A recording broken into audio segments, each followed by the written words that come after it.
right, everybody, welcome back to Golden Dice. This is episode 25, take 2. With me this week, he hasn't been officially introduced as a team member for us just yet, but we're bringing him on board. He's kind of been in our brainstorming ideas and talking to him. But with me tonight, I've got Scott. How's it going, everybody? Well, welcome aboard officially. You were on the episode probably like a month back with Shane and Tommy when I was away. Yeah, about that time. Yeah, that was before Gen Con, I think. That was July. Yeah, that was it was like concurrent with Gen Con as far as, I think it was that first day. It was on that Thursday.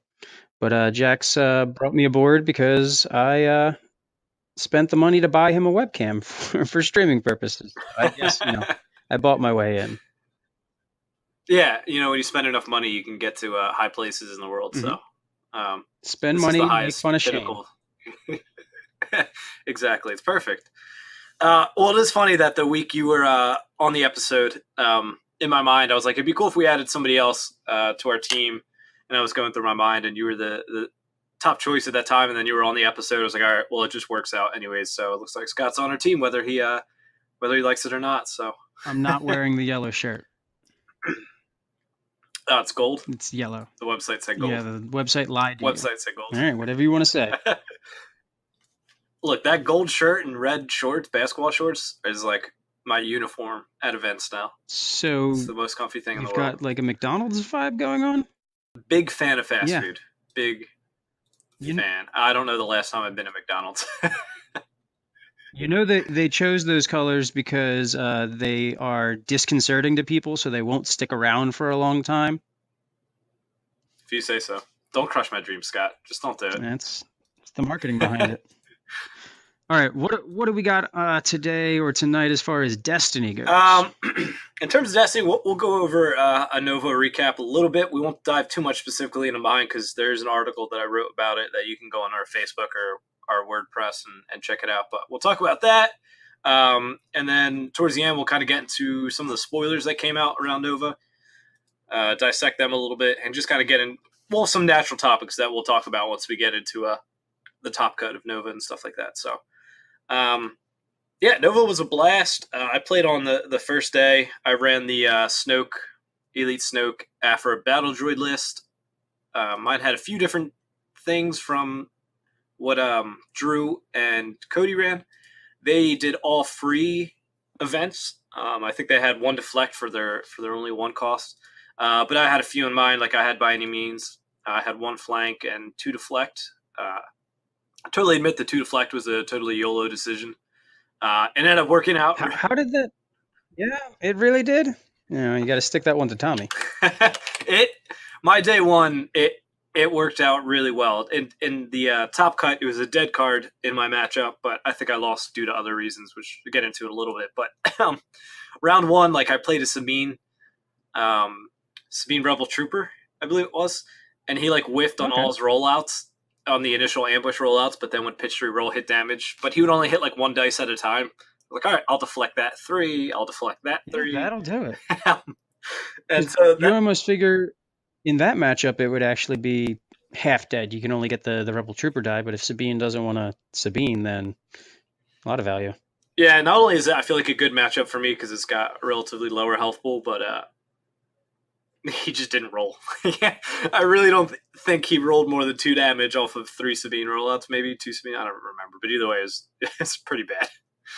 I mean, Sabine with a one die character missing that extra die from Ezra, whether it's generating resources or threatening stealing resources or adding to the damage that you can possibly do, it's obviously been a big hurt to her. You do have like the solo Sabine decks, but they rely on some big gimmicky events that don't necessarily work out the best in some cases. Yeah, definitely. I mean, you could just tell bringing Sabine Ezra to Worlds and then playing against Sabine Trooper, I could just tell like, even just playing against it was like, it's so glad I got off the Sabine train. Yeah, everything's a lot less threatening without the 4th dice. Yeah, definitely. But yeah, even through the rest of the day, I deflected Brian on stream with his DJ Snoke deck. I've deflected a few Talzin Commando decks. I deflected a Cassian die at one point. It was it was dead in the mill matchups, but I'm not really trying to remove too many dice in that matchup anyway, so I wasn't overly concerned about it. You You know, might, I did it once for Cassian, but yeah, that you was might fine. get lucky You got to and, kill. there's a Cassian die showing out there and you're trading one card and one resource for one damage. Well, you're trading one resource for one damage because the card was going to come from your deck or your hand anyway. Yeah, exactly. But yeah, I mean, 2 to flex, I was really happy with. I think 1 was probably like the better call, but I was just like, there's no way this whole meta isn't all guns, everything, everywhere, and it basically was. So Except for the uh, deck that you lost to in the top cut. yeah, so yeah, I finished 5-3 and 10th overall on the day. They took the top 16 from each day to make a top 32 on Saturday. Yeah, and I got paired against Luke 3, Ray 2. And dude, the first game was just like what you would expect against a 2 character deck. And even when I found out Friday night, like what deck I was playing against, I was like, all right, good, it's a 2 character deck. Like, I think I got Mhm. this. And then I played like a test game with Brian or two just before, and one was close, and the second one he like stomped me on a 4 speed rollout, rolled max damage, and I was like, well, okay. So I was like, all right, that makes me a little bit worried.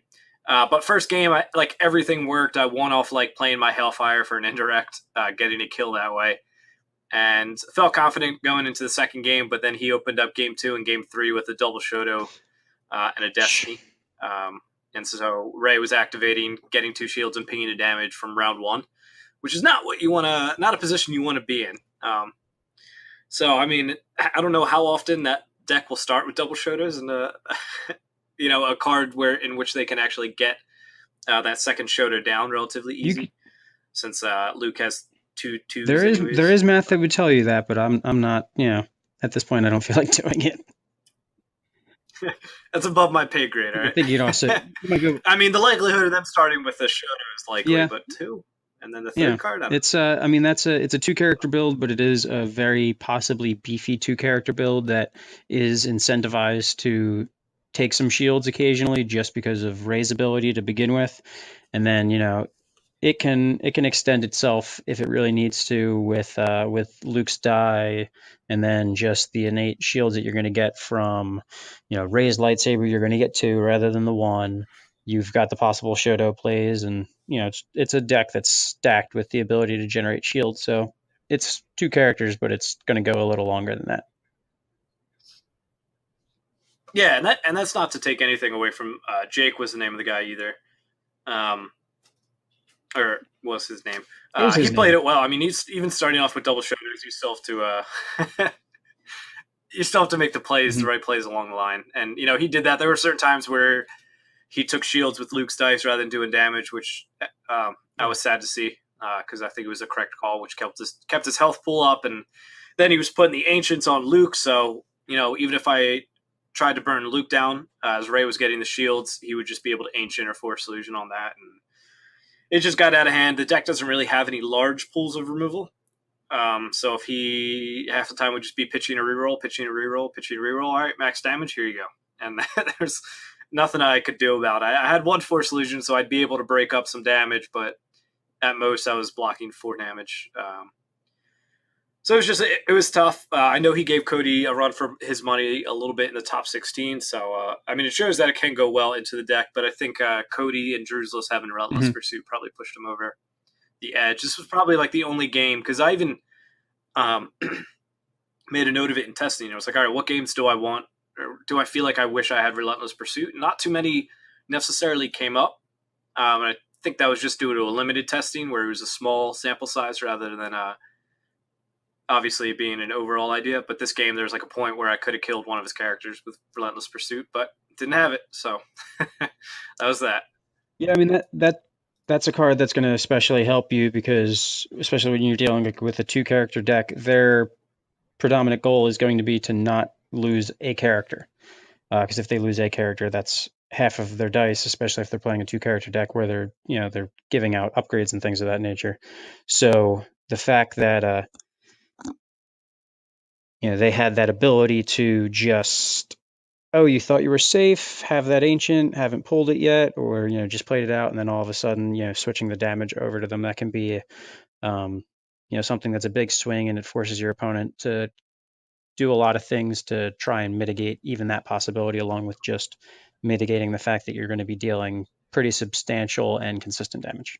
Yeah, I mean, and congratulations, of course, to Jake for doing well. But it definitely it felt weird going 5-3, making the top cut and losing first round. Like ultimately, I still made the top cut at nationals, but I don't know. It just felt like a weird tournament where I guess I did good on paper, but like making day 2 on 5-3 kind of doesn't make me feel like I had a good tournament either. I don't know. It's weird. I mean, you can only I mean, you and any of the players, you guys we don't determine the tournament format for the most part, so you can only play with what you're given. It seems to me a little bit odd that we went from Gen Con, which I think everyone was really happy with the format because it really did. It took strength of schedule out of the equation as far as determining who made the cut. Yeah, strength of schedule did determine who had to play a win and in, but I would 100% of the time prefer to have a chance of making the top cut by a win and in than just being cut on something that you really don't have control over and is kind of up to your initial opponents about if they decided to finish out the day or not. They decided to drop. So I think Gen Con was a big step forward as far as FFG's tournament structure. And then this one was a step backwards. They had 2 days of participants. They opted to ahead of time announce the number of rounds and the number of people they'd be taking from those cuts. We ended up with a top 32 for an event that was total like 110, 120 people.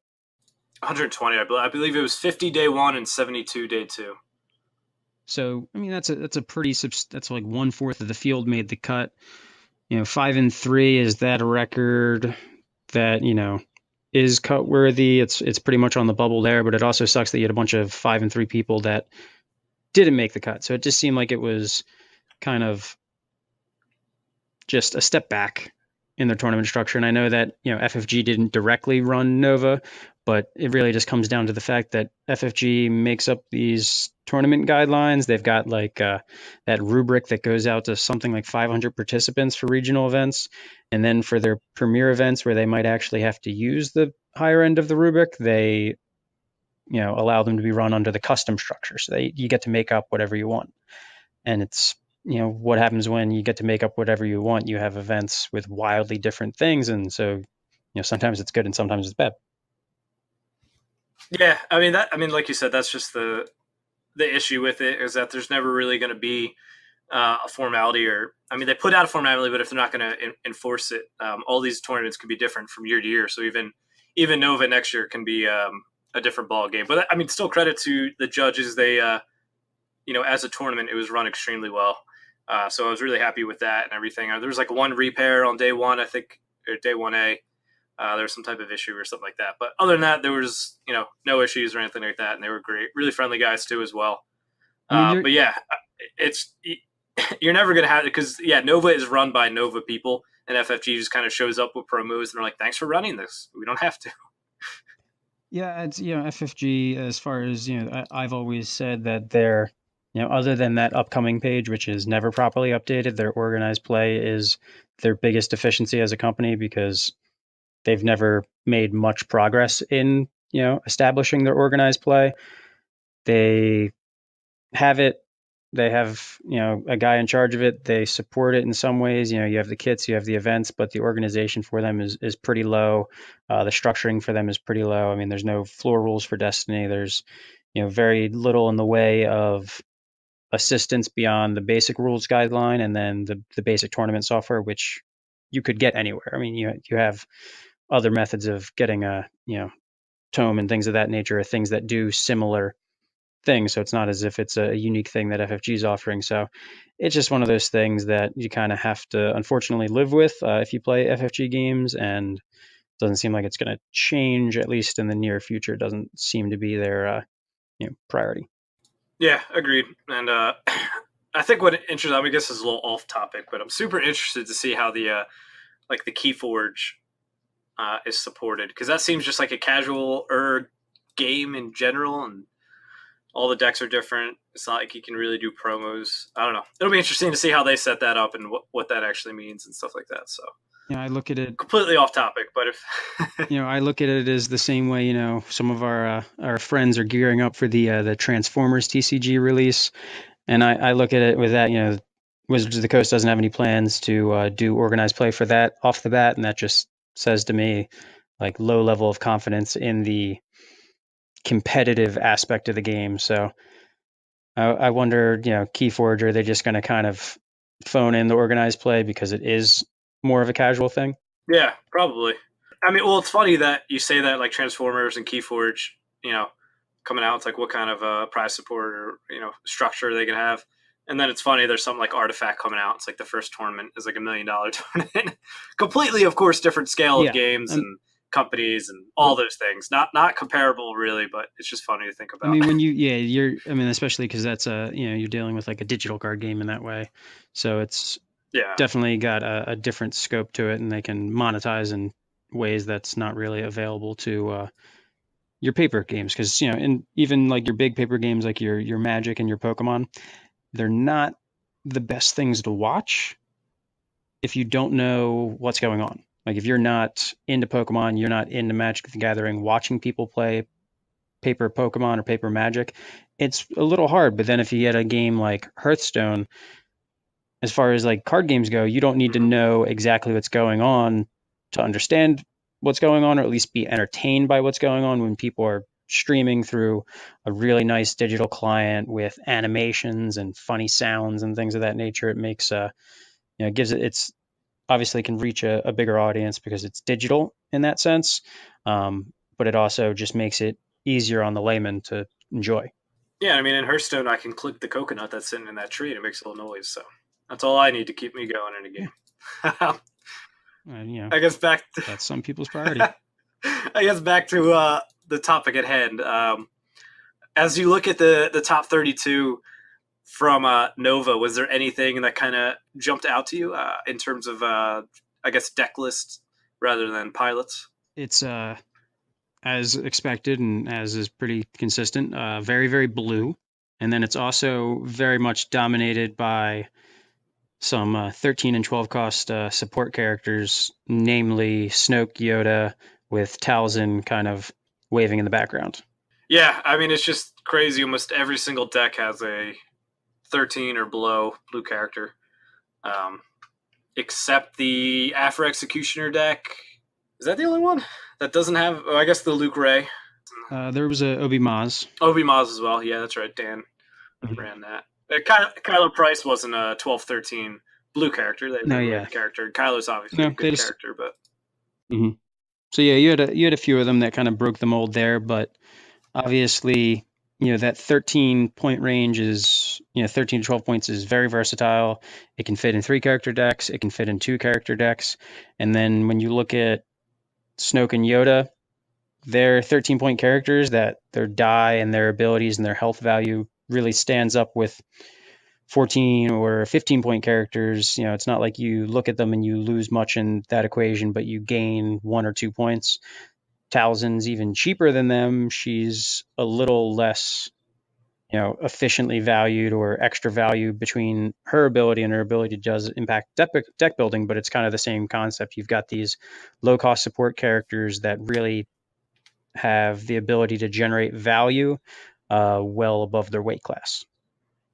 Yeah, I mean, the most dominant one out of all of them, if I can count right, which is up for debate, so take me as you will. But I believe I counted 17 Snoke decks, which is a crazy amount. And I guess we could talk a little bit about what Snoke is and Yoda, of course, as well, in terms of the boogeyman that is, I guess, the balance of the Force sheet. But I guess for Snoke, there's like 2 camps that you're in, I feel like. One is like, yes, he's in every deck. He needs a nerf. His percentage in top cuts is way over what it should be, et cetera, et cetera. And the second camp would be Snoke is bringing characters who aren't normally played to life almost. I mean, think about the last time you ever played against Bazine. It's probably a long time ago. Never. Never actually. I played against her. There's a friend of mine that ran IG88 and Bazine. And Bazine was literally just there for 2 dice that he could use Deadly on.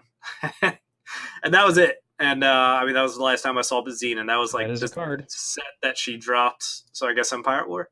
So it's been almost a year since I've seen her, somewhere around there.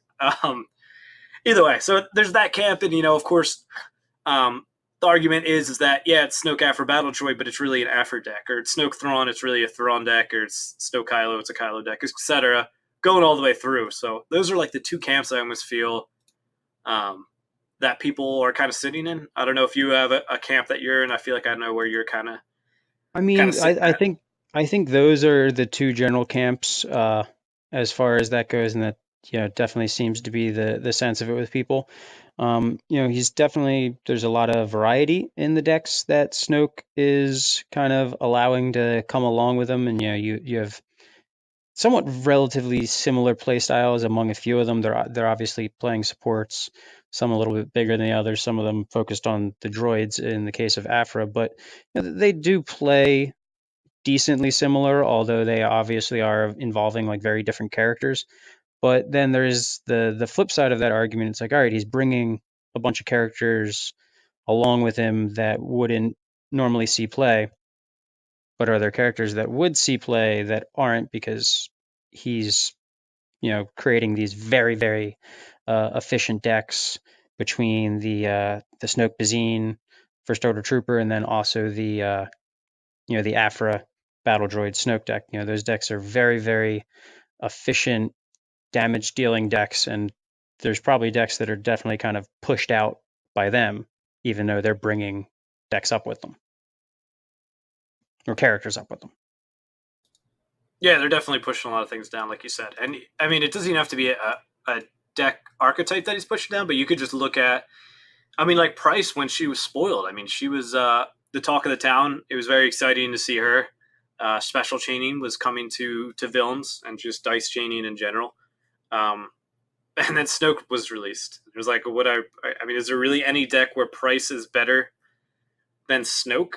And maybe the only argument I could see that Price is better is with Kylo, and not because she's better, but because if you play the mirror of, Kylo Price versus Kylo Snoke, the Kylo Price deck is going to get pretty much 100% blue calls every time, whereas the Kylo Price at least has some red to throw in there. But it's just like for 13 points, I mean, you're going to go with Snoke every time. I mean, he gives you the access to blue, which is arguably the better color, anyways. And his ability is just crazy value from I him. mean, the ability is very, very strong, and some people are saying, oh, you don't need to touch his point cost. If you touch him at all, you just need to restrict the ability to just damage.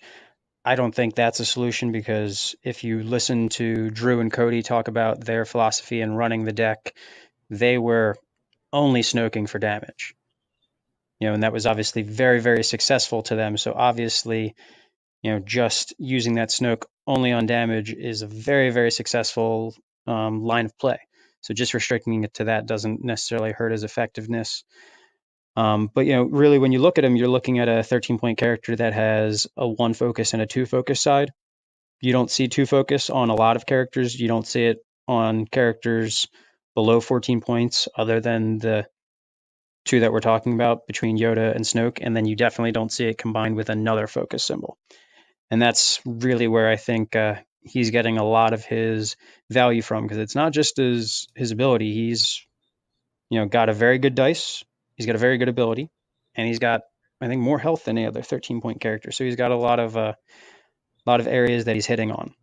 Yeah, I mean it is funny to think, especially like I've played a few games with Thrawn Snoke, and it's just of course they're different abilities. Thrawn's got 1 more point of health, different stuff. But just looking at 13-point character and 17-point character, and they both have a 1 focus, 2 focus, and I know Thrawn has the 2 resource, and that plays into it as well. But it is crazy value that you're getting from a 13-point character, and Yoda is essentially a focus, double focus Yeah, on his die, because almost all the time you're using that to focus. But Yoda is very much similar in Snoke in the sense that he's giving you the most possible focus results for the least amount of points, or dice manipulating results with the least amount of points. The thing Yoda doesn't have going for them is that he doesn't have an ability beyond his own dice, but his special symbol is basically he's got two sides on his dice. He's got a 2 focus, and then he's got 2 specials that are going to give you 2 value worth of resolution, and it's a flexible 2 value worth of resolution. He doesn't have a damage side, and Snoke does, but he does have a damage side when it is used in a mill deck. So they're very, very similar in the fact that they're the same point cost, they're the same color, obviously different faction ends of it, and they are also giving you the most possible dice manipulation that you can get for that point cost. And then Talzin waving in the background is kind of that slightly lesser version where she's giving you that innate die manipulation with her ability at the cost of deck construction, and then she only has the 1 focus. But then again, she's very aggressively statted in the fact that she does have the 1 and then the 2 damage side, which is strong for a 12 cost character. Yeah, I definitely agree with all those things. I mean, Talzin's, like you said, her biggest draw back is that your deck is now entirely focused around that, whereas Yoda and Snoke, you really don't have to think about it. You're just like, all right, 13 points. All right, I have 17 points left. What else am I going to do? And I think what's interesting, too, is that after Gen Con, everybody was like, all right, what counters mill? What counters mill? And, now that Snoke is really good, everybody's like, it's a flowing game. People are finding things to counter stuff, and now we'll just find something to counter Snoke. But what interests me is that I don't really know, and yeah, I could be wrong, but at least from my perspective in my deck building, I didn't really run anything that countered mill. I just ran a deck that I thought was really, really good and could beat really any deck. So, and I really don't know that anybody else ran stuff that was like a mill hate card. There was maybe a few techs within there, like, we had Probe and stuff, but Probe is really great in any matchup. Taking out certain cards from opponents' hands, but it wasn't like people went out and found the counter to that Yoda, Cassian, Anakin mill. They just found that Snoke was really broken and just ran him. So I'm not really sure there's like a direct counter to just Snoke in general because of all the different decks that he can be.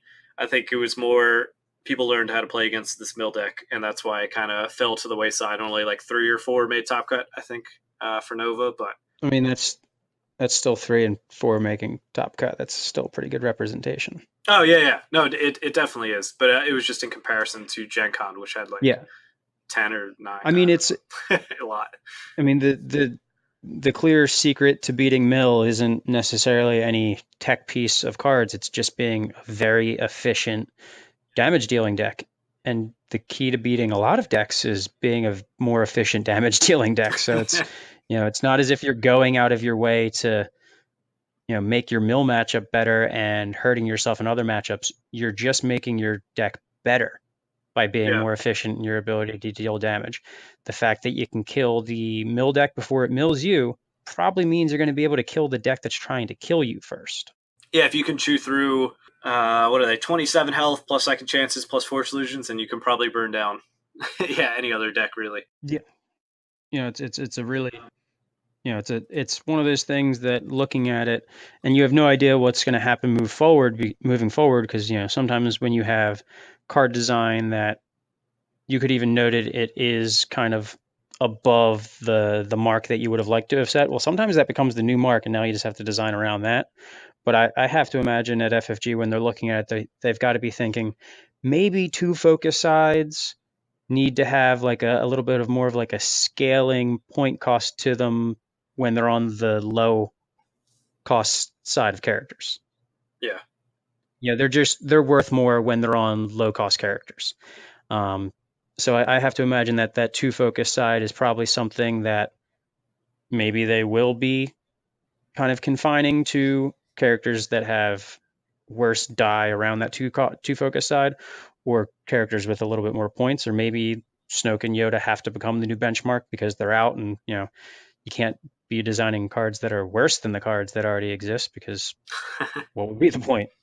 Yeah, it'll be interesting to see going forward. And I know even talking to some FFG people that like they want to keep the balance of the game is above all else, but you also kind of feel bad touching the iconic characters, touching Yoda and Snoke and stuff like that. So they don't necessarily want to do that, but obviously if it comes to it, they're going to make that decision. But it is nice to get beat by a Snoke or Yoda as compared to like a Balatik or an FN.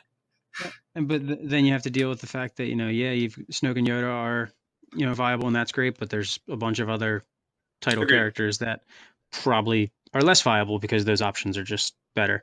It's, you know, there's no telling what FFG is going to do because there's really no telling what's in the pipeline. It's not as if they can use design to correct balance issues because they're at least 2 sets ahead of everything. So if they're designing something now to correct right now to correct a current issue, it's not going to be out for a year. And at that point, it's moot. It's too late. And yeah, it's, you know, so we'll see what they if they decide to do anything balance of the force wise. They could let the rest of the nationals play out and see it there. But, you know, looking at what they've done in the past, you know, between your Poe and then your FN, and then you had the LS Sakura, who's just been evaporated by the new low-cost Blue Overlords. And then also Sabine. Looks like Snoke and Yoda are probably even ahead of those two as far as, you know, their share of the market. And yeah, it could be an evolution thing where we just saw Gen Con where it was half Yoda, and now the pendulum swung a little bit where it's not as much Yoda and half Snoke, and maybe something will come out to challenge Snoke, but that doesn't continue indefinitely. You know, it's not as if it's a constant rotating, you know, something comes out to beat sometimes the wheel just stops. And we've had that happen. You know, we had that happen last year with FN. You know, FN really came out about halfway through the Spirit of Rebellion meta, and it wasn't even in his, you know, final form. It was the Unkar FN deck, and then it wasn't until really right around leading up to Gen Con that you had the Rainbow FN, and then it was just Rainbow FN, Rainbow FN, Rainbow FN. Nothing could supplant it. So eventually, you know, that constant revision, it sometimes does have an endpoint. And are we at the endpoint? Yeah, it'll be interesting to see how it plays out. I mean, as you said, I don't think anything will be touched until after the European Nationals are over. So I feel like we wouldn't get anything till November, anyways. Yeah, they've got the. I mean, it doesn't go into effect until like 2 weeks after, so there's some wiggle room there. The only thing I can say with confidence about it, that, you know, the only thing that I would like put small amounts of money on, is that it's not going to be one or the other getting touched. So it's not going to be, you know, Snoke's not going to get a balance of the Force and Yoda remain untouched, and or vice versa. If one is touched, the other will be. Then you're swinging the pendulum in that, like they're forcing the hand. Yeah. It's like, all right, you took away Snoke, I'm just going to run Yoda in the many forms that Yoda can take, and you took away Yoda. Well, those Yoda decks are now going to become Snoke decks. Yep, it'll be interesting to see how it plays out going forward. And as I noted to you, trilogies doesn't necessarily help the situation either. No, that After Snoke Battle Droid deck is, I mean, you lose like Relentless Pursuit, and he doesn't like you, which he doesn't like you is the big one, but almost all that deck is still very much yeah. Everybody's mitigation gets worse. But your damage and your ability to do stuff just stays the same. You're not losing BT, you're not losing 000, you're not losing Hailfires, Pod Racers, Bubble Shield, Crash Landings. Like basically the core of that deck is still very much intact. And we've got a new droid friend for her, although I don't necessarily see him helping that effort deck. But, you know, new droid friends coming out soon. Got spoilers. Yeah, so we're going to start to dive into the spoilers that appeared at Nova. And the first one on my list I got is Jyn Erso. Let me make this bigger so I can actually read it. All right, there we go. Jyn Erso, Daring Infiltrator. She is a 12 health and 13 for single die, 16 elite character. She's a character leader. Her dice sides are 2 ranged, plus 2 ranged, discard, blank. And it says, after you activate this character, you may look at the top 3 cards of opponent's deck and rearrange them in any order. You may discard the top card of that deck. And she's a red hero legendary. She looks awesome. And in our first run through of this episode, I think we both pointed out that she doesn't have a resource side, which really hurts. I still think she's really good, but I mean, not having a resource side on your 16-point character is going to feel weird. Granted, you probably want to resolve her for damage most of the time anyways, but those early rounds taking a resource can really help your ramp, and she just doesn't just doesn't offer that. But I actually got to play against a Jin Cassian deck. It was piloted by Alex Davey, who's a big part of X-Wing and is like the founder of Legion, I guess, the designer of He's Legion. the miniature side of the Miniature Star side. Wars. You know, he does the miniatures. Yeah. So I got to I play am against him. what Jack, I have to announce something. I am 1-0 in Legion, having beated one Jack Brumal. Just I don't remember throwing that out there. I don't remember that. You don't remember that. You flamethrowed and just destroyed an entire squad. I was like, I don't want to play this game anymore. And then you did it again. I was like, yeah, I really don't want to play this. Haven't played since. I need a rematch eventually. Now that I know the power of flamethrower. I have to open my stuff first. Get on that, dude. Anyways, I got the chance to play Alex. And yeah, he ran Jin Cassian, and I ran Talzin Commando because that was the only deck that wasn't my Aphra deck that I had with me. And it was actually kind of funny because Jin counters Talzin a little bit. Now, if you run all odd costs, then it won't affect her ability, obviously, because there's no evens for him to move around. But he would still be discarding your good cards. Yeah, like he got rid of a Witch Magic and I believe 2 Force Solutions. Maybe 1. I don't know. But it was either way, it definitely hurt everything he got rid of. And there was one time where he got to put the Chance Cube on top of the... Well, he didn't put it on top. He put it as the second card because you discarded the top card. Yeah. And that meant when I activated Talzin, I flipped over. It was an even. I was like, Alex, I hate you so much. That's, I mean, you did you get a chance to read Jin before you pulled out that deck? Because I might have just pulled out the Aphra deck. Their agreement was that I had to pick my deck, and then they picked their deck. Oh, so they definitely had that. Like they talked about that beforehand. They're like, anybody brings Talzin, bring out Jin.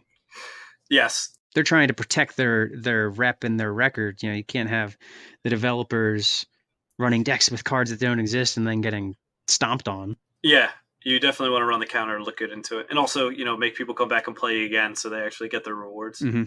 They probably took joy in beating people and denying them their hidden motives or first orders. I mean, that's what they're there for. If they're not beating you with the decks that have stuff that you don't have access to, you're going to be less excited for the stuff. Like it would just be a monumental like PR fail if all of their decks were just getting trounced and the word coming out of there was, well, what's the point of the next set? I mean, I'll still take a Jin Cassian over Thrawn-on-Kar that Jeremy ran last year. Yeah, that's probably a bit fair. I mean, she as you mentioned, I'm going to say she's much better than the other Jinners. So we have, not having a resource side. It's always very hard to evaluate things that don't have resource sides because you need to have a deck built around the cost curve that they're going to offer you available to you. I will say though that I'd rather have no resource side on my slightly higher point cost characters than the other way around, because that probably means they've got better or more damage sides, and I want to be doing that. She's got 3 damage sides. 1 is a modifier, but they're all 2s. Then she's got 2 discard sides, which in a lot of cases they're the next best thing to see over damage because they usually lead you to more damage. And then her ability, it's probably not going to yield real mill wins because she doesn't have enough otherwise to advance that condition, although now you have Commando Raid open to you. But what it does give you, and it's something that I always really liked in the Rose Jetta Partisan long-term plan deck, was even if you weren't beating them by mill, you were taking cards out of their deck. People don't put in cards for no reason. They're cards that they want to see, and you're denying them options. And you get rid of someone's mitigation, you're going to deal more damage overall in the game. People only have 8, 10, 12 mitigation cards. If you discard a bunch of them, they're going to run out quicker. Yeah, I think that's key with her is that I don't think she'll survive or thrive in like a mill deck. I think she's definitely going to be the hybrid where she's pumping out damage, but just messing with your deck a little bit to throw your game plan off. She's got a little like quasi Thrawn ability. I mean, Thrawn gets to see your entire hand when it's your hand, but she's going to know 2 cards that are coming up. That's a big deal. I mean, that's 2 cards. You're probably only drawing 3 or 4 every turn. So she knows 2 cards out of your 5-card hand. Let's say you play 1 card, a card that she didn't know. Now the player's got half of your hand already pegged. And that can Yep. matter a lot of ways for things like, scruffy looking nerf herder and whatnot. They know two cards in your hand, and now they have a better sense of what they're going to call. And if we have some other cards coming out, like if there's you would need a light side version of probe, but like probe gets really better if there's events there. Yeah, definitely. Um, and I guess I'll read her blaster really quick before I guess I give my thoughts on her as well. Because there's some plays that obviously can combine. So if they're continuing along this route that I really, really do love, that they started with the 2-player set, but Jyn Erso's blaster. So now they're having characters with their weapons as well, which is super awesome. It's a 3-cost red hero. This is a legendary upgrade weapon as well. And its dice is a 2 range plus 3, 3 indirect, discard, shield, blank. It has redeploy, and it says after you activate attached character, you may reroll this die, or discard the top card of a deck. If this upgrade is on Jyn Erso, reroll any number of her character dice. So there's that line of play in which you could roll her out with her blaster and reroll both of her character dice and this as well. So just your damage output is consistently higher if you're getting rerolls on all of your dice. That's an important thing to note with the way the card is worded. It is not as if if it's on Jyn Erso, reroll any number of her dice instead of the other two abilities. It's just you get one of the first two, which is the reroll of the blaster die or the discard, and then you get the additional benefit. So it's more powerful than it might seem on first read, where you think you're getting 1 out of 3 instead of 1 out of 2, and then the third. And the fact that both of these are Jyn's ability and her blaster's ability are after. So you obviously would want to do Jyn Erso's ability first. 100%. So you look at their deck, and if you see 2 cards, you're like, oh crap, I need to get rid of both of these cards. Like, or conversely, the blaster rolled something you want, so you. Yep. Yeah, and then you don't have to worry about the reroll. But it is just a nice thing to have to look at their top 3 cards first, discard one with Jyn's ability, and then having the option to either reroll the blaster or discard that second card. So if you're playing against Thousand Commandos and one's a Witch Magic and the other one's a Force Illusion, then maybe just discard 2 cards off the top of my deck. And, it just the flexibility of that is really awesome, and the reroll on Jyn's ability or on Jyn's dice is really good because, as we said, it's got a 2/2 plus 2. I mean, that's 50% damage sides and a reroll on them. Now you're up to, on each individual die, you're up to essentially you're up to a 75% chance to have damage. Yeah. On all of these dice. So that's, you're pretty much, you're going to get some damage out of that. You might even get some spiky damage. And I hear there's a red card called Hit and Run. Hit and Run, yeah. If you pair it with red just gives it by yourself, and then if you have Quick Draw as well, which you don't have to pair it with anything. Yeah, yeah. You can do it. You can just do it with one card. You can do it with Quick Draw. You can do it along with Rex's blaster. Oh, that's dirty. If you really want, like, this is the reason that what's it called? It's a trap. Yeah, was changed. This is the type of thing. It's a very good blaster. It's great. It's got 3 damage sides, 2 of which are black. Yeah, 1 is indirect, so you are mixing your damage, but it's got 2 3 sides. That's fantastic.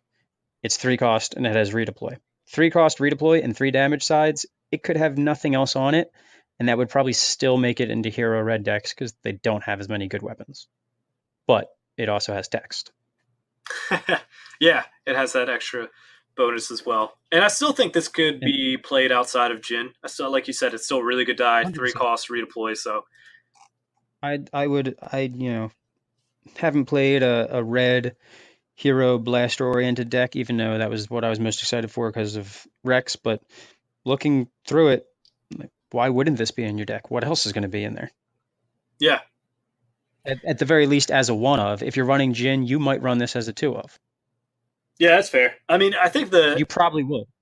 The issue comes from like these decks usually, like a Jyn casting deck usually is running tight on resources unless they opt for Maz's Vault and Truce. Mm-hmm. But half the time, I guess the issue would be is that they're starting with 2 resources almost every round. They don't normally carry resources into another round. So if they're trying to line up like a Quick Draw, it's usually those 2 costs that they want to play, which makes 3 sometimes weird in these decks. Like even the DL44 was sometimes hard to jam down. But I still, like you said, it's still so good that I don't know why you wouldn't. I Yeah, don't know I why you mean wouldn't include it. it's something you have to consider. You have to consider the way you're going to sequence your deck and what you're going to have out there to give yourself 3 resources.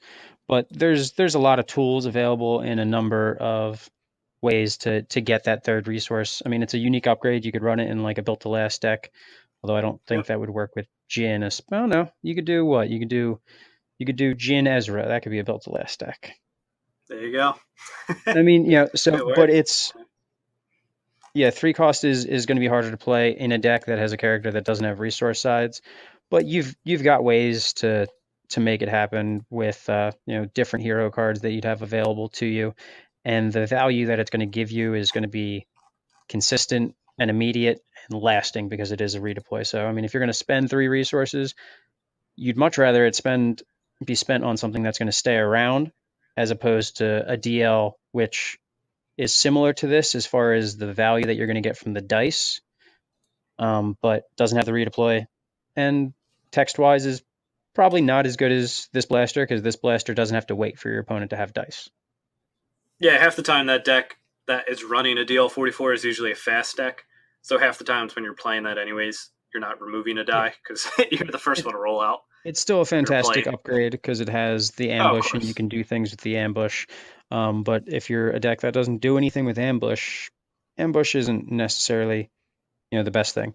One thing to make note of with the Jin Urso's blaster, this does work on the other Jin that we have.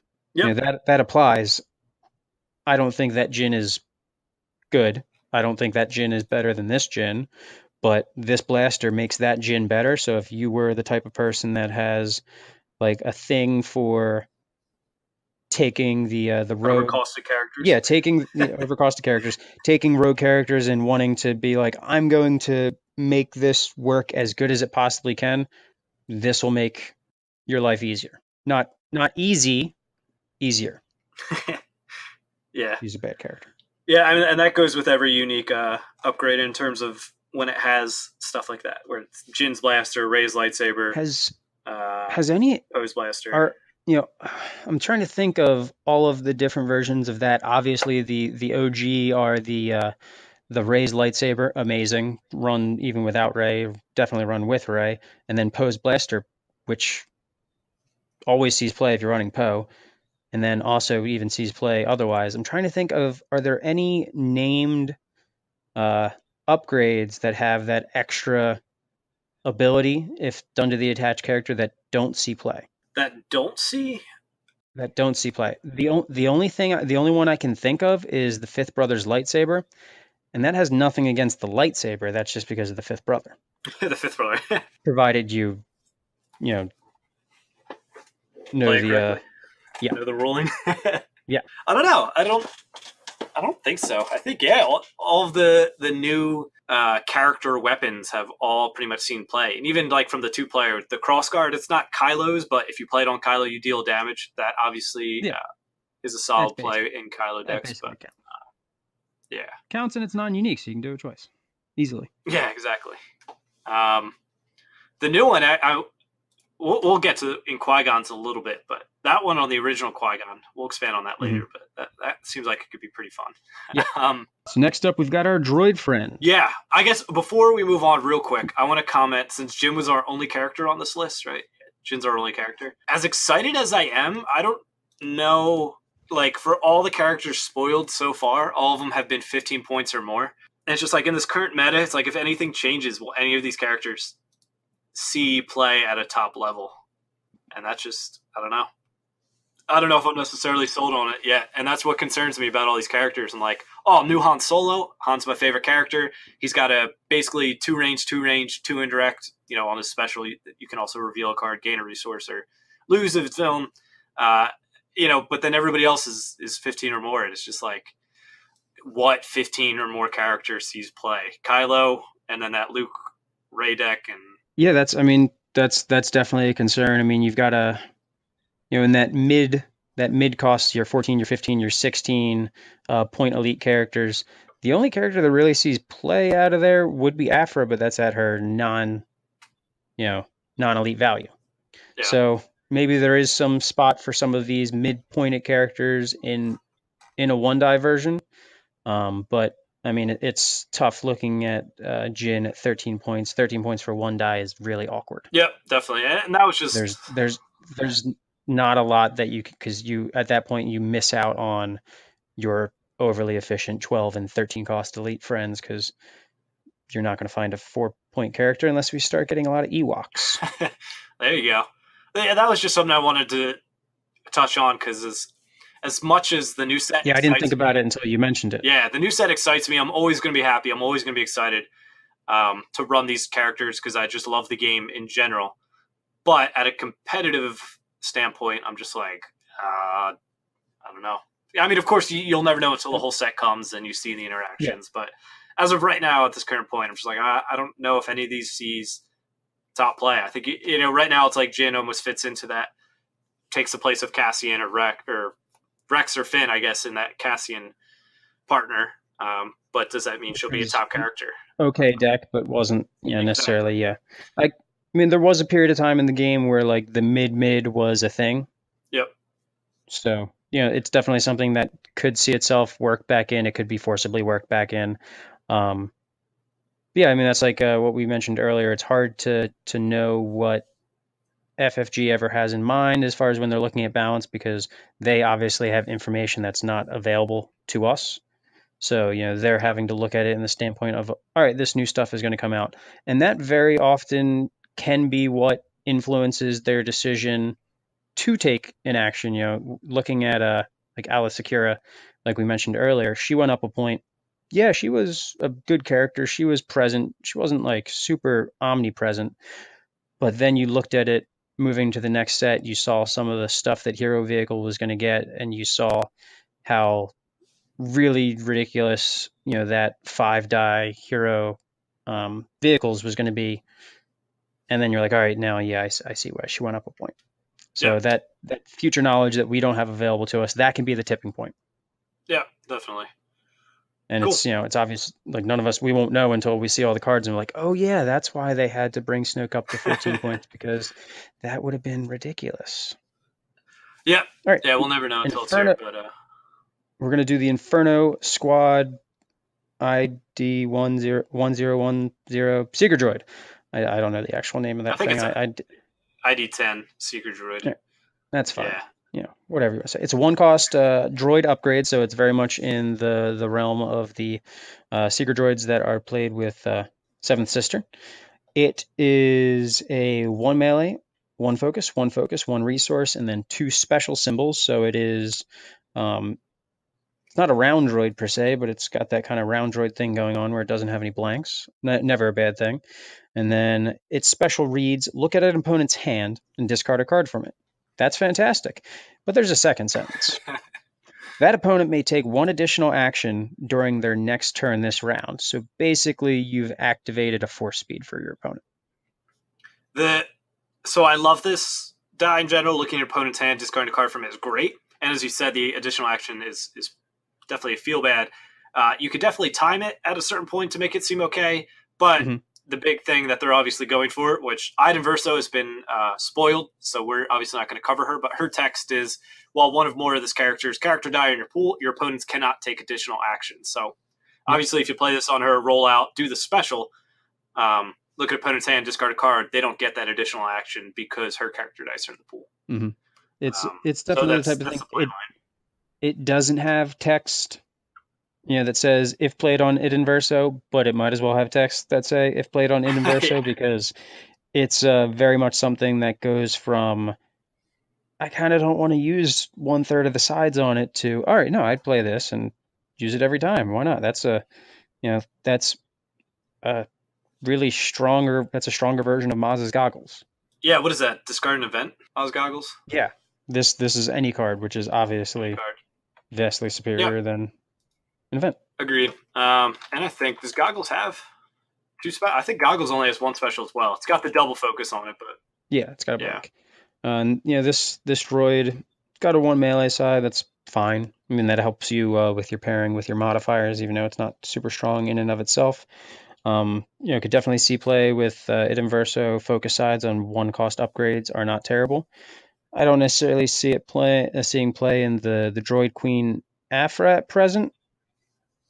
it's if there's another droid coming out in the next set, that would probably end up in her deck over this, provided it has more than one damage side.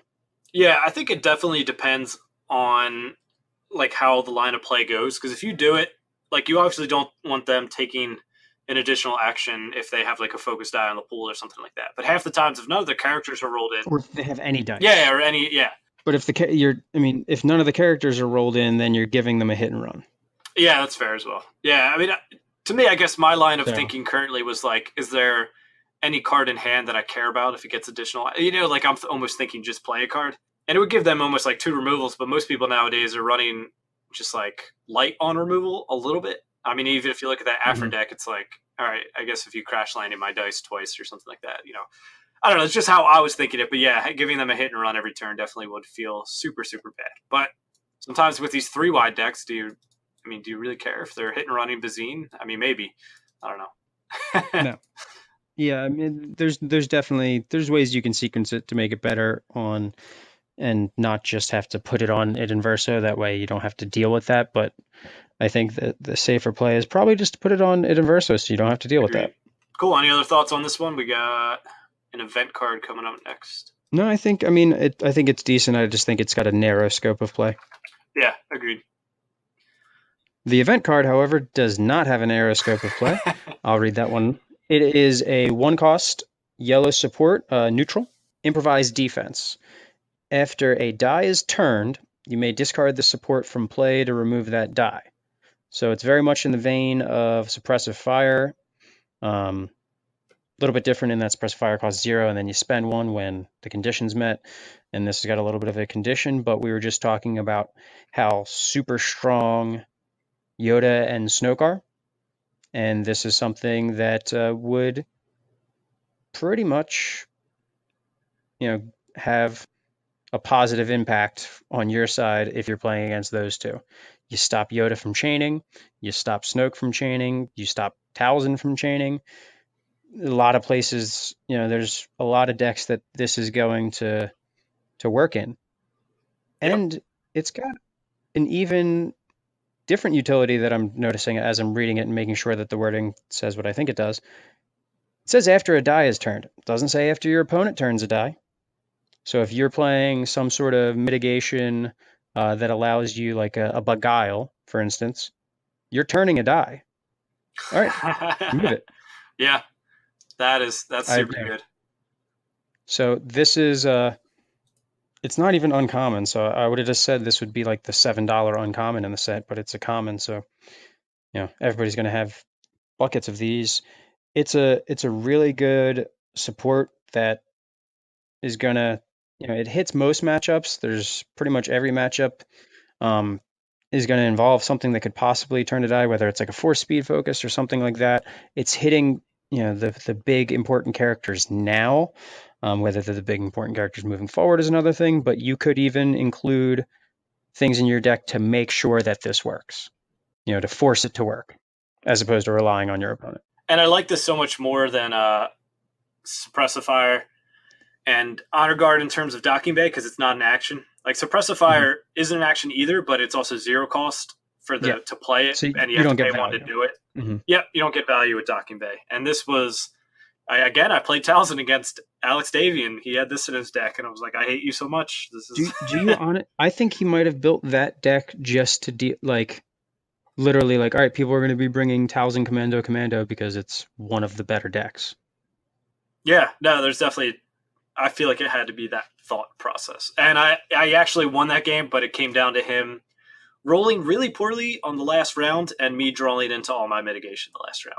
Mm-hmm. He had to do like 2 damage, and he had both Cassian dice, or he had 4 dice. He had both Cassian, a holdout, and Jin's blaster, and I just needed him to not roll 3 damage, and it like rolled out that way. I had to flank, so I flanked away his Jin's blaster, and then he re-rolled, got damage on one of his Cassian dice. I electroshocked it, and then same thing, re-rolled, got damage on the Cassian die, electroshocked it, and then eventually hit me with 2 on the holdout. But I didn't really care. All I needed was like 2 damage. So it was definitely a close game in terms of that. So it wouldn't surprise me. But I love that what you pointed out with the after a die's turn. So Beguile.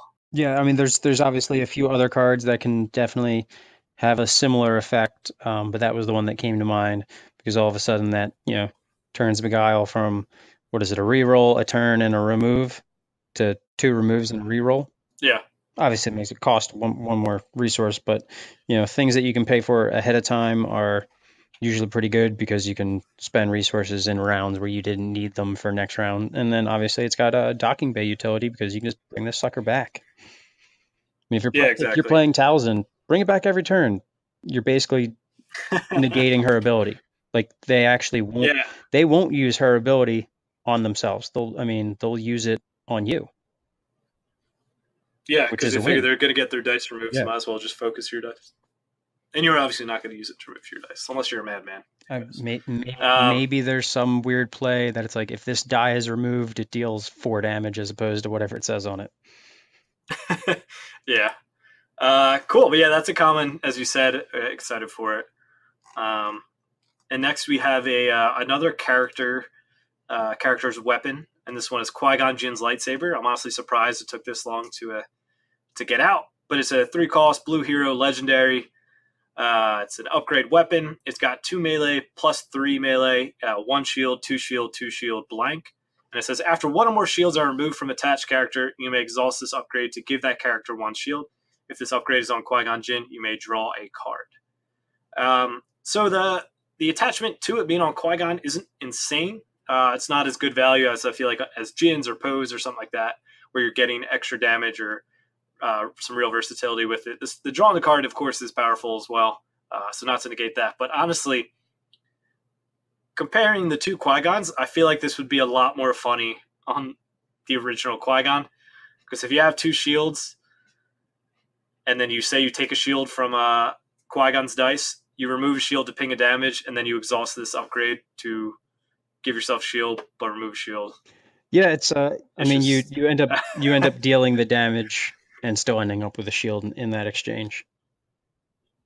exactly, which is really funny to think about. And, I mean, it's got a pretty good die. I mean, for 3 costs, no redeploy definitely hurts it. Having 1 base melee side definitely hurts it. But with the new Qui-Gon, you probably want a way to consistently keep shields on you, and this does a good job because the new Qui-Gon, his value and upgrade value are like changed by the amount of shields he has. If he has 3 or more, so The this is a good way to keep stuff on so him. the one problem I see with this upgrade, I think the ability is actually really great and makes some characters so like absurdly tanky, because that's literally every time you take a damage. Every time you Yep. take a damage, gain a shield. I mean, well, the first time you take a damage every turn, but that's, so say you put this on Obi-Wan Kenobi. All right, when he activates, he gains a shield. When he takes the first damage, he gains a shield. How much health does that guy have without doing anything? And then, throw on a Shoto. It's a lot. That's tanky. But the main problem with this die is I disagree. And looking at the die, that's not good for 3 cost. You only got one black melee side. You've got a +3 melee side, and then you've got 3 shield sides. 1 shield, 2 shield, 2 shield. Shane is probably jumping for joy, doing other things that we won't mention. Loving, seeing a die that has two shield sides. But that's a lot of shield sides. Unless you've got something that can Yeah. proactively turn your shields into damage a little bit better than the original Qui-Gon, because he's probably just not that capable of a character at this point with the game where it is. That's a lot of sides that you probably don't want to resolve. Yeah. Agreed. At least not every turn, because you're thinking about this with the other Qui-Gon Jinn, where there's upgrade, and it's like, do you really want to weapon on him that, like, all right, yeah, he's got 3 shields and you can easily keep him at 3 shields because of the ability. It's like, but now my upgrade has a 2 shield side, a 3 shield side, and a 3 shield side. Yeah. I've got 3 shields. I don't want 3 shields. Yeah, it's just definitely it's more in tandem if you have another good upgrade on him, but again, that's any of the 2 drops increasing their value by I think it's by 1 for the new Qui-Gon or whatever. It's like any of the 2 Mhm. drops, that's going to be 2 damage because if you think of 2 drops, it's I mean, unless you get like the +3 on the ancient and go into 4 on that would be nice. But it's like Shotos or ancients, none of them are really like high value dice. It's not till you get to the 3 cost. Where if you had like an heirloom and increasing that by 1 would be really good. But that's now six cost upgrades on there, and 1's just using to take shields. 3 of those resources go and take shields. I actually think the ability on Qui-Gon is actually better for the lower cost weapons because it's every upgrade on him gets the +1. So would you rather have 2 3-cost weapons for 6 or a 3-cost and 2 2-costs for 7? Man, I gotta look up its wording. I forget what it. Do you have it in front of you? I totally forget what the No, I don't have it in front of me. I thought it was just all of his upgrade die. I think it gain. Because it can't be just one of his upgrade die. That wouldn't make any sense. Yeah, but I specifically, I guess, meant as well, like with 2 drops on him. Like if you just had a Shoto and that was like I said, if you're taking shields with Qui-Gon's lightsaber to put his ability online, and you're only increasing like the Shotos by 1, like that just feels bad. And I mean, that's going into what basically you're saying too, where this doesn't feel like it's super great or anything like that. Like it just kind of has a nice ability, but the dice is just like, why? Now, there's definitely some ability in blue, and they could be getting more of that ability to resolve die as a different symbol while retaining the value. There's what is it? Determination. If you have a focus, you can resolve something as anything. Yeah. Well, I'll resolve Qui-Gon's lightsaber as a 3 focus. That'd be great. There's also that new card. Oh gosh, what is the name of it? I can't remember if it's hero or anything like that. I can quickly look real quick. But it's got like raise hand touching the floor, and it says resolve one of your blue dice and like increase the value of another die. Actually, someone I think just brought that up in the Facebook group a day ago. Remove. I'm pretty sure that's it's at the very least neutral. It's definitely available to hero. But yeah, that's neutral common. Yeah. Yeah, that would definitely all right. If half of the die, more than half the die, is 3 value, yeah, I'll use that card. But it's definitely one of those things. Like it looks cool, it sounds cool. It'll definitely get that Qui-Gon's ability more activated, but you've got 3 sides on this dice that if that ability is activated, you don't really care about.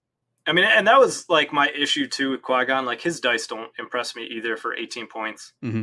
He's got a 1 melee, 2 melee, 2 shield resource blank, and it's just like, I mean, if you're playing 18 points, if you're playing him and you've got this lightsaber on him, there has to be something that resolve a shield die, deal a damage, because otherwise you've got so many dice that don't do anything. Yeah. Because you're capped. Yeah. Even if you're running the thing that lets you gain extra shields, like how are you just going to mill them out by living forever? There you go, dude. Maybe that's the new mill deck. At 18-point Qui-Gon is going to mill. Mm-hmm. Just survive. All right, we need to move to the next card because we're going to keep talking about this card the entire time, and the next card's got a lot of stuff going on. You want me to read this one? Yeah. Go ahead. All right, so we've kind of already seen the one card that we're about to spoil. I'm going to have to talk about them together because they're linked.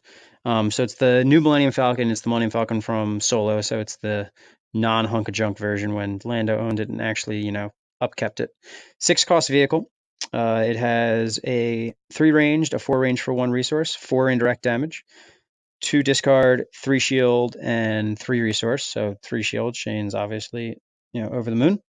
It has an ability, after you play this support, you may search your deck or discard pile, and that's obviously great, for the Escape Craft, card 102, and attach it to this support as a mod upgrade. If our listeners don't remember, a mod is essentially an upgrade that can only be attached to a support. And coming out in the new set, it's got a little parenthetical text without paying its cost, so you're getting this for free. That's why the Falcon costs 6, because you're getting a free mod on it. And if you search your deck, shuffle it. That's boilerplate stuff. And then let's read the Escape Craft. The art on the Escape Craft is terrible. It just looks like floating space debris. I guess maybe that's what it's supposed to look like. 2 cost if you were to play it innately by itself. It is unique. It's got a 1 focus, 1 shield, 1 resource, 2 resource. And then it's got a whole mess of text that has got some weird interactions going on with it. So it has a power action. Spot the Millennium Falcon to attach this card to it as a mod. So if this card was played as a support itself, because it is that innately, you can then power action to connect it to the Millennium Falcon. They're, I guess, docking. But then it also has an action if this card is an upgrade, meaning it's attached to the Millennium Falcon as a mod, it becomes a support. And parenthetical text as a reminder, you do not ready it in that sense. So you have the ability to both detach and retach this to the Millennium Falcon. Basically, you get to use the escape crate or craft, sorry, twice a turn. That's naughty. Or round, I guess. Which, especially, I mean, yeah, fronting the 6 cost for the Falcon probably is a lot, but getting 8 resources worth of stuff onto the table and one of those dice you can use twice around is pretty good value, especially if you're. I mean, Riggs is going to be happy, dude. If he Harris specials this Falcon out, he'll get the escape craft for free and be able to keep it out. And you can leave it on there. I disagree and say that you're getting 8 value of stuff because I don't think this Millennium Falcon's die is worth 6 resources. So I think really you're getting a 4 resource support with a 2 cost mod for the 6, but you can leverage that 2 cost mod into more than 2 resources worth of value with the way it works. So, the sequencing to this, so you play the Falcon, it's got the escape craft attached. You then use the action on the escape craft to detach it. It's now a readied support. You roll it in, resolve it. Dice goes back to the card. You then power action it to attach it back to the unactivated Falcon, and then you roll them out together. Yep. That's the sequencing to get 2 resolutions on the escape craft. Each turn you have to detach it first because it does not ready when it's detached, but the fact that it's exhausted doesn't matter when it's a mod because it's just like an upgrade on anything. Do mods get exhausted when you activate it though? Like that, like would it matter? Or is it like an upgrade basically? If you think on a character, if you roll out a character, you exhaust the character, not the upgrade. Would it be the same thing where you exhaust the Falcon and you roll both the dice in and then you can still action it away? I don't know if that's clear. We don't have the full rules for mods. We just have the preview article, but it's noted as a mod upgrade. So I don't think we have any reason at this point to assume it doesn't work like every other upgrade. So I guess the line of play really doesn't matter. I mean, it does because if you roll out the Falcon first. Oh yeah, I guess you're right. That would matter. Yeah. I'm overthinking myself. So everybody ignore what I just said. It doesn't matter what order you do it in. Yeah, you just basically have to make sure the Falcon doesn't roll out with the craft, and then you're good. Without the craft, and then you're good. Yes. But yeah, I mean, definitely 6. I mean, as you mentioned, I don't know how excited I am simply because of 6 cost to have a pay side on a 6 cost, being 4 damage. But again, if you look at it as a 4 cost and a 2 cost, maybe it feels a little bit better. But even then, 3 range, 4 for $1, 4 indirect doesn't feel super great. It's got a 3 resource side, so there's definitely, I mean, like that doesn't exist.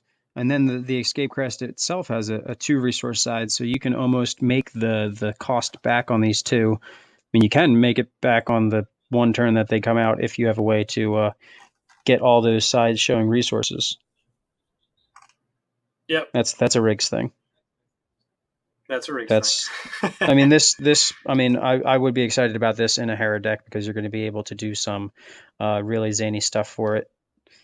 And again, if you have a way to leverage the value on that Falcon die into things that aren't the symbols that it shows, that's a die with a really high value. So it's got some play in those regards. And then the escape craft comes with 2 focus sides. That's never a bad thing. Yep.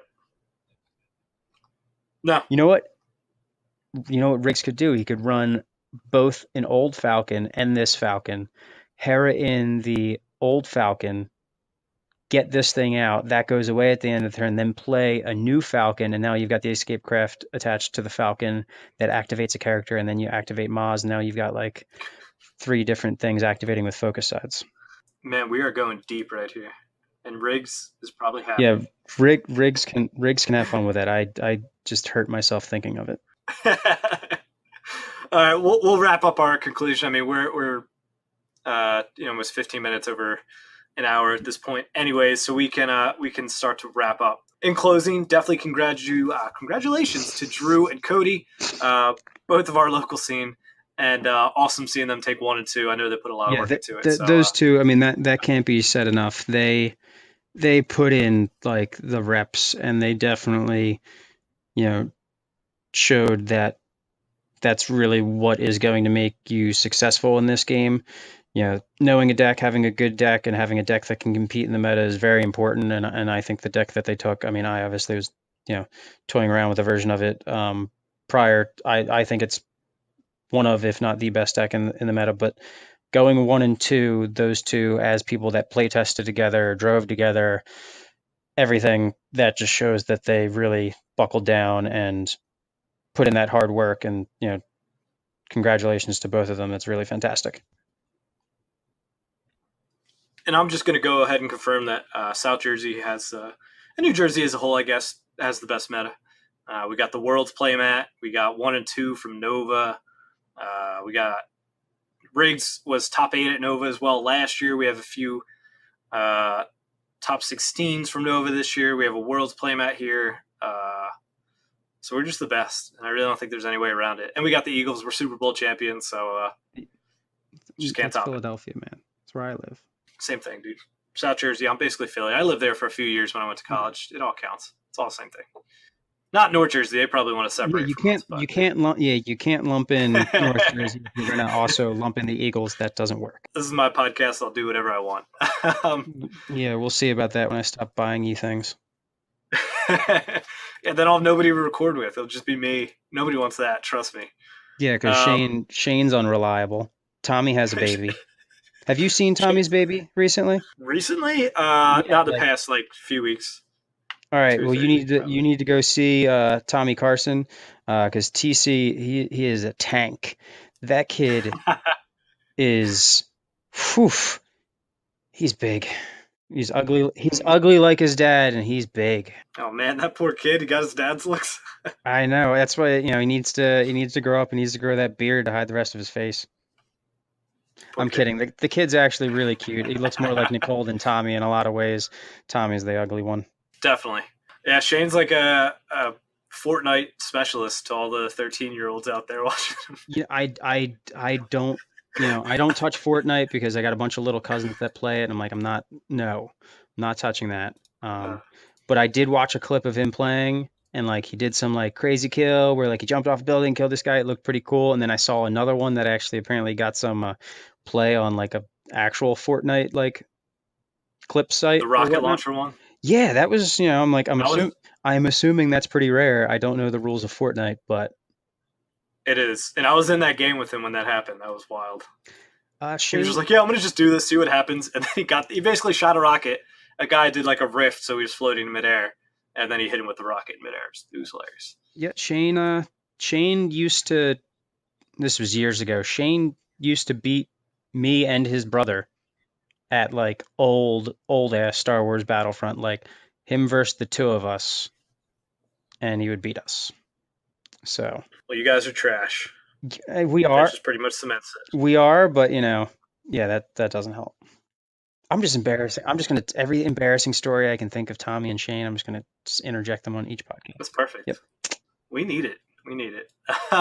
Also, as we close, shout out to a recent podcast by Art Fisher he did, which I thought is relevant in today's game as we're still growing, still expanding. It's all just player etiquette and stuff like that. And I thought they handled it really well, so it's definitely something you want to give a listen to. And, of course, Auerbrook has been putting out content to give a recap of their deck, and they will explain it a million times better than we can. So definitely check both those episodes out. Best to go to the source for that type of stuff, especially when they're putting out the content to it. We're just sitting on the sidelines here. Exactly. And lastly, Kappa Cup is coming up. It is October 13th, so almost a month. Well, it is a month from today. Today's Thursday the 13th. Anyways, Destiny's on Saturday, so make sure you register for that. Prize support is getting pretty ridiculous. It's a lot of extra swag, which is really cool, not normally done. There's a lot of deck boxes and dice trays and all these really crazy things, alt arts, all that type of stuff. So you can check out kappacup.net. Tommy, Shane, and myself will be there. We'll be streaming it. Unknown if Scott is going to go.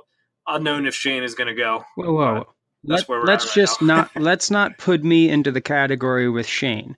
The reason I can't go is because that's going to be the first week I can go back to work after having to sit my ass on the couch for what's going to be 2 months because I am old and goofed up my name. By old, I mean early 30s.